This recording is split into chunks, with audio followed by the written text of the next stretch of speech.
What's up, guys? Sdotbell MMA here. Today, I want to talk about something that really pushes my buttons. They call it, or this is what I call it. I call it button mashers. But there are certain fighters in MMA, particularly the UFC, who people are so enamored with. And this is not, I'm not hating. I'm not knocking anybody. But I want people to don't get so caught up in using what the commentators are saying, or just sometimes if you can really watch certain fighters, you'll really see that there's sometimes no method to their madness. And so what I call some of these fighters is button mashers. And these are the type of fighters who have really cool looking moves, really cool looking skills, but there's no really methodology to how they're trying to use these strikes. And the reason I say that is because if you can throw fancy shots, and you can, throw really cool looking stuff and then it never lands. And then like people are like, oh, look at this amazing kick that he just threw, or this, spinning, jumping, cartwheel elbow. And the thing is like, if you're just throwing this with no setup or with no, real creativity behind it, then you're just throwing random stuff. So you're really like playing video games. If anybody's ever played Tekken or Soul Calibur, and you just get a really good player and you start mashing buttons, it doesn't matter that you don't know what you're doing. You're gonna land these shots because the character's really good. And so one person in particular I wanted to talk about, Yair Rodriguez. Everybody talked about how creative his striking is. And I would argue that his striking is not creative, it's very random. So for me, what would make a striker more creative is their ability to set up these shots to where they're really gonna land more often. And I would look at the success rate of some of the crazy shots that he's thrown, and I would argue that he doesn't really do a good job of doing it in a way where they're going to land successfully more often than not.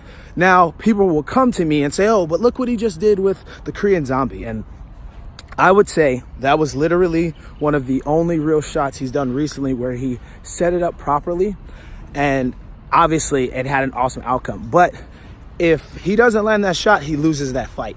And so the thing is, you see when it comes to him fighting the top brass of the 145-pound division, he's really not ready, right? When it came to fighting Frankie, he got that ass handled. And so the thing is, if you got that skill set where you can, basically, do all this really cool, crazy stuff, but you've got no real true fight IQ to set that up, that doesn't mean you have creative. That means you have a bunch of moves that you can use that look really cool, but there's really no method behind it. I would argue at the top end of that is Jon Jones. Jon Jones is an amazingly creative striker, but he also has the ability to set up, counter if you do something, and he lands these crazy shots. And so the thing is, he's one of those guys who has really cool moves, but he's got fight IQ, methodology, athleticism behind it. Another guy, and people are gonna probably you are gonna hate me for what I'm about to say. Another lower level button smasher is Zabit Magomedsharipov. I love Zabit. He has such amazing skills. But okay, I'll call him a mid-tier button smasher. And what I'll say mid-tier is because he has really good timing for a lot of stuff. But a lot of his shots, he won't land because he's throwing it with, again, no setups.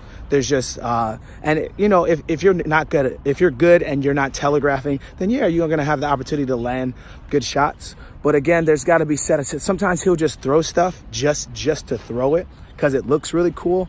But at other times he'll have actual setups. And I think this is a product of the fact that he's still very young. He's still got time to develop as a fighter. And again, he's like a creative player loaded up with all these skills, but it's like putting a 6-year-old at the controls who doesn't know how to use it yet.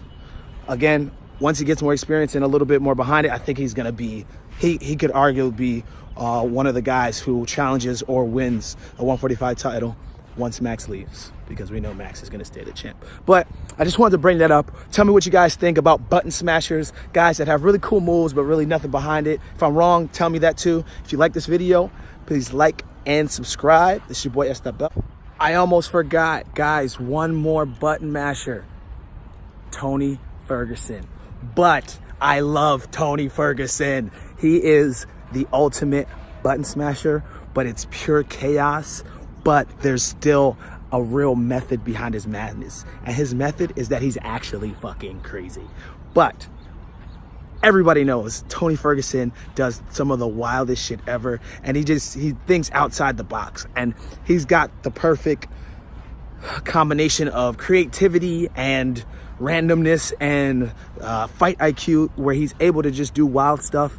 Takes a lot of damage, which for me as a fighter, when I'm not trying to take as much damage as that, but I'm making sure I'm gonna be landing those shots, and I'm gonna use my fair share of creativity. For me, I've got, you know, I would like to think a pretty unique variation of fighting skills, you know, especially with capoeira, where it's like something that I actually want to apply and use in my fighting style. But just had to add one more minute, bring up Tony Ferguson, because he's a button smasher that I fucking love. He's awesome. He's the ultimate button masher. All right, thank you guys again for watching.